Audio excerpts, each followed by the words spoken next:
తూర్పుగోదావరి జిల్లా రామవరంలో assembly speaker Ayyanna Patrudu, దేవాదాయ శాఖ మంత్రి ఆనం రామనారాయణ రెడ్డి పర్యటించారు. అక్కడ లబ్ధిదారులకు పెన్షన్లు అందజేశారు. సీఎం చంద్రబాబు హామీ మేరకు లబ్ధిదారుల ఇళ్ల వద్దకి వచ్చి పెన్షన్లు అందజేస్తున్నట్లు మంత్రి తెలిపారు.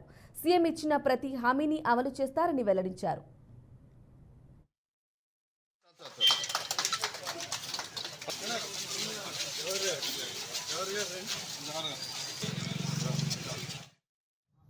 మోలారెడ్డి గారి విగ్రహం ప్రతిష్టాపన సందర్భంగా నేను ఇక్కడ రావడం జరిగింది. ముందే బాబు చెప్పారు, మోలారెడ్డి గారు, నేను, మా మంత్రి గారు చాలా సన్నిహితంగా ఉండేవాళ్ళు.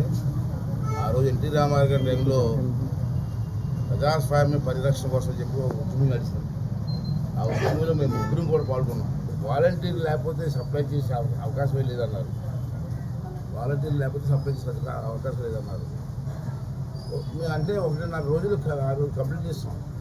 ఇందాక మినిస్టర్ గారు చెప్పిన మాట ఇంకా విచిత్రం ఏంటంటే, ఈరోజు మరి రెండో నెలలో ఇంచుమించుగా 64 లక్షల మందికి 44,82,000 మందికి పెన్షన్ స్టార్ట్ చేసినారు.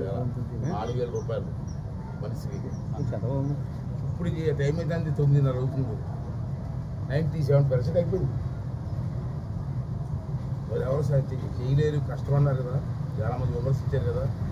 అయితే నేనేమంటానంటే, ఈ సందర్భంలో తీసుకోవడం ద్వారా సమర్థమైన పరిపాలన ఉంటే ఇది కార్యక్రమం తీసుకోవచ్చు. ఈరోజు నష్టపో మేము ప్రతి నెల 1వ తారీఖుని పెంచినటువంటి పెన్షన్లని వారి ఇంటి వద్దకే వెళ్ళి సచివాలయ అధికారులతో కలిపి పంపిణీ చేస్తామని చెప్పి మేము వాగ్దానం చేయడం జరిగింది.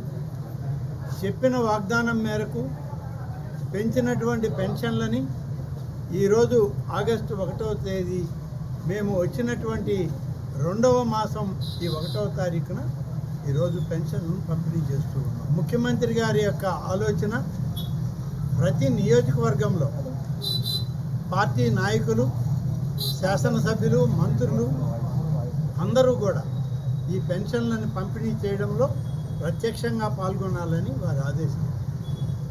ఆ మేరకే మేము ఇవాళ ఈ పెన్షన్ల పంపిణీ కార్యక్రమం అనపర్తి నియోజకవర్గంలో శాసనసభ్యులు గారితో కలిసి రామకృష్ణారెడ్డి గారు సోదరులు, అలాగే పెద్దలు అయ్యన్న పాత్రుడు శాసనసభాపతి గారితో కలిసి ఈ పంపిణీలో మేమందరం తెలుగుదేశం, భారతీయ జనతా పార్టీ, అలాగే మరి Janasena party deputy CM Pawan Kalyan గారి యొక్క ఆదేశాలతో మేమందరం